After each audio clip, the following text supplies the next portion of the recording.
And good evening. It's November 21st, 2024, and welcome to another one of our Branches on the Vine with the Bible Project and that Sermon on the Mount series.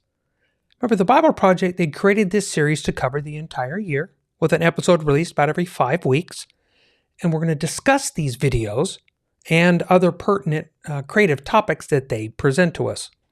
Because the videos we'll be discussing, they're just the tip of the iceberg. They're part of a learning series that I highly recommend, and they can all be found at the Bible Project app.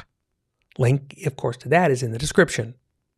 So welcome this evening to their last major episode of this year to close out the series, episode 10 of Sermon on the Mount.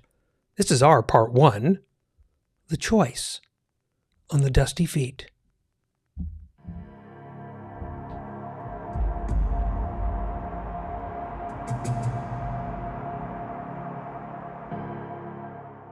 And before we forget, if you find these kinds of podcasts useful, please click that subscribe button.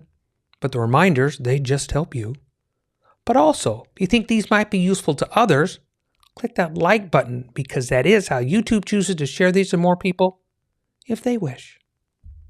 Again, this sermon is found in Matthew 5 through 7.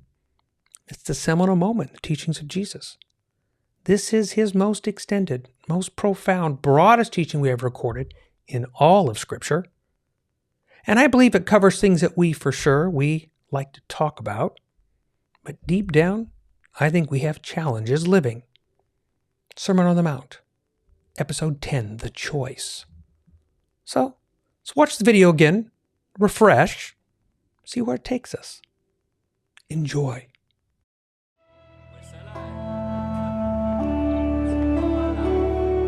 In the first century, an Israelite rabbi began a movement that he said fulfilled the Torah and prophets, which were his ancient scriptures. Jesus of Nazareth announced this movement among the powerless, the sick, and the poor who hungered for a world set right. He called these people to radical peacemaking and generosity, and he called this movement the arrival of the kingdom of the skies. So remind me, what does Jesus mean by the kingdom of the skies? Well, in the Bible, the skies are the ultimate image of God's realm where life and justice prevail. And so heaven, arriving on earth, means God's goodness, overcoming death and violence here on the land. In fact, the biblical story begins with this kind of heaven on earth place. Oh yeah, the Garden of Eden. Yes, walking with God in the garden, sustained by his love, building a home together. This is the way of life. But there was a gate and a path out of the garden that led away from God's life. Why would anyone ever choose that path? Well, a deceptive creature appeared in the garden who told the humans that God couldn't be trusted and that the good life could also be found by taking this easier way. But this path leads to violence and death. Right. And so the Torah and prophets tell the story about God choosing one family, Israel, and then giving them his Torah, his instruction, about how they can return to God's presence once again, how they could build homes and communities where God can come and live among them, how they could even demonstrate to the rest of the world the way back to God's life. But even with God's instruction, Israel was also deceived, and they took another path. Yeah, they were deceived by their own prophets and leaders who claimed to speak on God's behalf. The prophet Ezekiel called them wolves. People who not only take the wrong path themselves, they get others to follow them. Okay, but now Jesus is claiming that God's kingdom has arrived with him. Right. Jesus is creating a new group of Israelites who will take the right path. They'll reject deceivers and build something that lasts if they accept this calling. And so, in this closing section of the Sermon on the Mount, Jesus presents a choice. Enter through the narrow gate. Because wide is the gate and broad is the road that leads to ruin, and those who enter through it are many. How narrow is the gate, and how constricted is the road that leads to life, and those who find it are few. Jesus wants to be clear. The path to life is not easy. It can feel confining at times, and you're likely to face difficult trials, but in reality, it is the way to true freedom. So there'll be people who'll try to lead you off the path of life? Yes, or as Jesus continues, watch out for illegitimate prophets who come to you in the clothing of sheep, but inside they are wolves who snatch. Okay, but if they're disguised, how can I recognize them as wolves? Well, pay attention, Jesus says, to how they live. Whether their choices produce life and flourishing for themselves or other people, or not. By their fruits, you will recognize them. Fruit meaning the outcome of someone's decisions, their way of life. Right. If you're the kind of person whose actions produce diseased fruit, you won't last in God's new reality. Okay, but life is more complex than that. I could produce enough good fruit to fool a lot of people, even fool myself. Maybe, for a while, but you won't fool God, as Jesus says. Many will say to me on that day, Master, Master, didn't we prophesy in your name and cast out demons in your name and do many mighty acts in your name? And then I will declare to them, I have never known you. So someone could imitate the actions of Jesus, but never be known by him? Well, remember, Jesus warned about doing the right thing for the wrong reasons. If our motives are disconnected from our actions, we miss out on the life-giving, intimate connection that Jesus offers with himself. A connection with Jesus himself? Jesus isn't just presenting a choice about our behavior. The choice is about how we respond to him. Will we let him transform our ways to be more and more aligned with God's ways? Or, as he puts it next, where are we going to build our house? On the sand or on the rock? Well, that's a memorable image, but kind of random. Not really. In the Hebrew scriptures, the house of God is the most common phrase to describe God's temple, up on the rocky hill of Jerusalem. It's an image of how God's followers can build a community where God's heavenly presence can reside here on earth, just like the Garden of Eden. So then, everyone who hears these words of mine and does them, they will be like a wise man who built his house on the rock. And the rain came down, and the rivers came, and the wind blew, and they fell upon that house, but it did not fall, because the foundation was on a rock.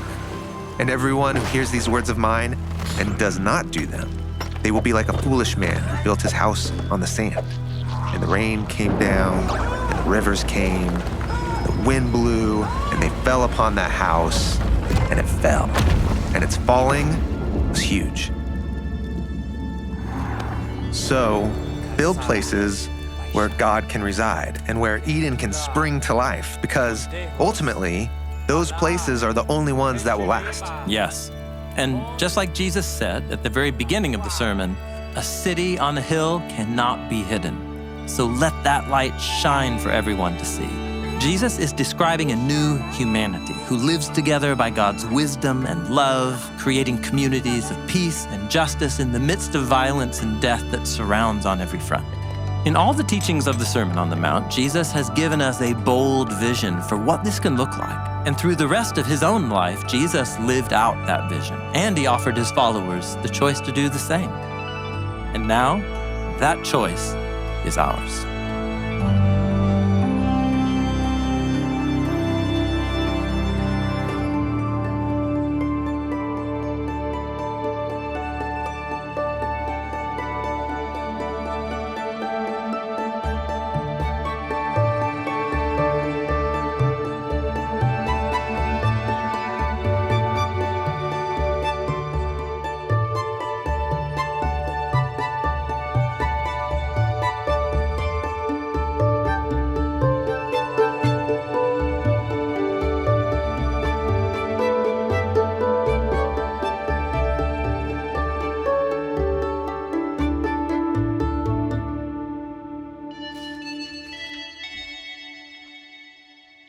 So, what'd you think, yeah?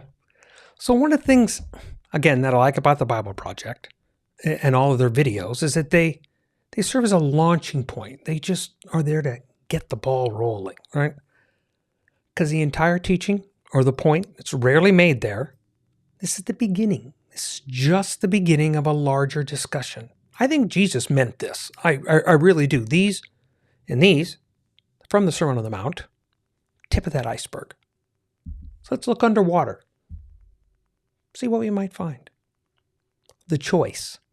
This is just our part one. This will be many. But this video interested me for a number of reasons. Because I guess I was in that space where I wondered what other connections connected these. How many other things draw those red string connections, right? We call them red strings on the Dusty Feet because I believe this connects this entire section of Scripture. And it makes you start to think about things like there were a few other things that I hadn't thought before. I kind of love that. I kind of like that at 63. I like to think about, I've never thought that way before. Because, there's a difference between not remembering what you thought about and just not remembering it. But I have no cognitive point where I go, I haven't thought about it that way before, right? I did this more than once in this video, and I found it interesting to me. Okay, so part of what we have here might be a semantics issue. Maybe it's just a different way to view than we are traditionally told, but this kind of hit me here. Tim mentioned that Jesus goes to the powerless, which made me think a little bit about the size of the audience. I mean, okay, so he didn't go to the leadership. There's probably more to that than meets the eye, I think. He just thinks they're not insignificant. If it's anything like standard leadership structure, the leadership is tiny compared to the population. Whatever they're in charge of, whatever they manage. But his intended audience is not the leadership. Because if it was, he'd be talking to them if the audience were that leadership. But he chose to talk to the masses, the larger group. And I'll argue where it matters. To be fair, maybe these are also the people that are going to actually end up living this out. Because remember, we have a different experience here. We've seen this played out in the entire Sermon on the Mount series. We know from the stories that Jesus is talking about a way of life, right? Jesus is not building an army to overthrow Rome. He's not building an army to overthrow the leadership. Jesus seems to be talking to and correcting a culture that has developed a different view of God and its relationship with God than they were supposed to have in the past. Because this is different, right? This is a walk. Pick up your walking stick daily and follow me. This is a journey. And with that, a journey with others, right? I've learned this journey with others and what it's supposed to look like now. And maybe within this context here, how we're expected to behave, right? Because individuals and groups exhibit this behavior, right? My Father's will on earth. Torah, that's the foundation. Jesus says, I will show you with my life how it can look. I'm not taking away the Torah. And looking back, that has blessings. And to be honest, it also has challenges. This is what Jesus called them to. This is the entire point of this Sermon on the Mount. So he talks to the people, saying that he wants their behavior to change. He talks to the leadership only when they come to him to ask questions, even if it's an aggressive conversation towards them. Yeah. Because they want the people to do daily Torah walk, but their certain way, their only way. And I think they're even inferring that that's the only way. Jesus has a different way of approaching it, which is, again, the entire focus of the Sermon on the Mount. So I'd say he's possibly talking to the largest, most influential group with momentum to influence that. Maybe it's just a different way of looking at it. Because I have a slightly different perspective on this group. They can influence their community more, and with God's promises, they will eventually influence the entire world. Okay, but I even have a different view there, since I think they've been doing that already worldwide. Those scattered tribes, that had been influencing the world for quite a while now up to that point. So I guess powerlessness is a perspective, maybe even a length of view. So Tim and John bring up this excellent point of radical peacemaking and generosity. And there's a challenging thought to consider. Radical peacemaking and generosity. Because until then, their cultural teaching had been that this Messiah was coming, right?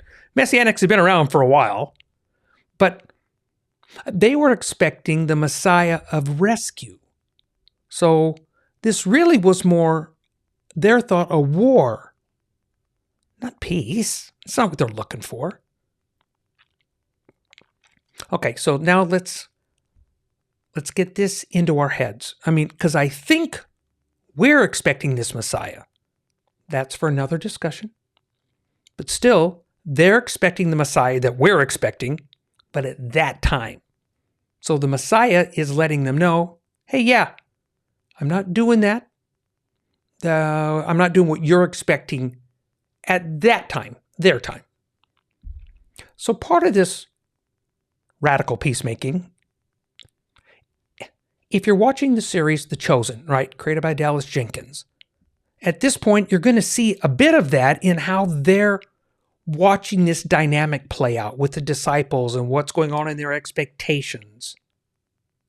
You hear it. You see it. Because I believe it is. This is part of the storyline. This is part of the story. But we get to the point where he says, this is not the way it's going to happen, their expectations. They're just not getting it. Because this is very much the story that we're reading here, which is why this teaching is so different. Because the radical part may actually really be in turning our expectations upside down, right? Catch that? It's only radical because it's turning our expectations upside down.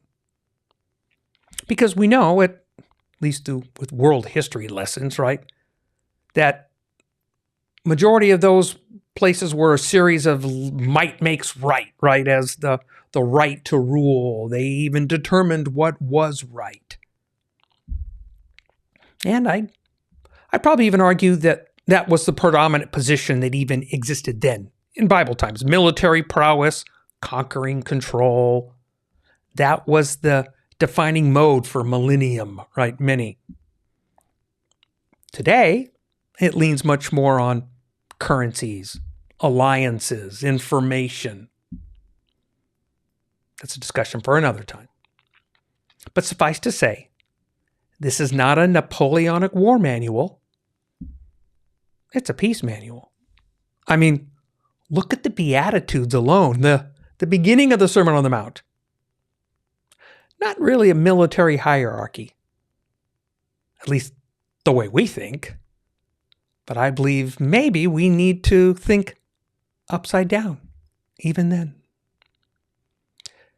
Because maybe that's one of those fun little things. What we think is power in this realm, this heaven on earth. And I think Jesus is showing us something different, right? Rome didn't get it, right? The religious leaders don't. But you know, to be fair, even the folks then didn't get it right away. But I want you to shift your perspective so we can achieve, this is what Jesus is saying, I want you to achieve shift your perspective so we can achieve this radical peacemaking with generosity. Because you know what's funny? The setup for the kingdom of God here on earth, that was the original plan with the children of Israel when they entered that land, right? Because that land was based on, and it encompassed everything we see in this Sermon on the Mount. That and the God's will handed to Moses, that will on earth, on that other Mount event. It's true. If you find something else, let me know, please. But Tim and John brought up one of the parts that made me smile a lot, the real focus on heaven on earth. Because again, We're not going to have time to get deep down that rabbit trail. But it is about that focus on earth, right? I mean, it's meant to be on earth, for us to have on earth, to live on earth, to live our lives on earth, to have a continuation on earth. Not the dream to be in heaven, but to bring this way of life, that heaven way of life, that way of life with communal interaction, the way things should be happening all here on earth. Because we can practice that now. Meaning, God's saying, give it a shot. See what happens. God says, I have your back regardless. But I'd like you to try doing this my way. I think it's been that way the whole time, from the garden to mount to mount. Again, Tim and John talk about life on the path. And and he gets into that deceptive creature, right, that's introduced, right? I love that. Because I love the mental picture that they drew in this video with the graphics, right? Because most of it's animated and it's drawn from the heart side of the equation, right? What's going inside versus the physical space. This is a path. Yet it's focused on the heart while following the path, right? That's that graphic depiction we see. And then we have the Adam and Eve part, and we see that they're choosing to walk out the gate. So remember again when I said that I saw things in a way that I hadn't thought of before? So this is another one. It's walking down that narrow path, out that narrow gate, down that road. Narrow road out, narrow gate, in and out. So then we get to the point where God chooses one family to redeem, right? They're not to be the only people for God. They were a people to redeem the entire earth through this line, right? In other words, this has to happen. It's not about saving one man, one family, one group. Although I think probably we like to think about that sometimes, that it's maybe all about one group. But our entire journey is about redeeming humanity. God so loved the world, right? And God starts again when we're getting this story, and they talk about it. With an older couple, right? We had Adam and Eve, and then we have an older couple, right? I think it's pretty funny when we think about Abraham and Sarah, right? Because I think we have this mental picture, this contrast, this being between them and Adam and Eve. Because we don't really know how old they were when they walked out of the garden, right? We have no idea how old they were. But I suspect that we infer from our minds that they were probably more on the younger side. But we know that they didn't. We know that they all had kids, just not until after they walked out that gate. Yet, I think there's a bit of an age difference between Adam and Abraham, right? So I'm good with younger versus more mature.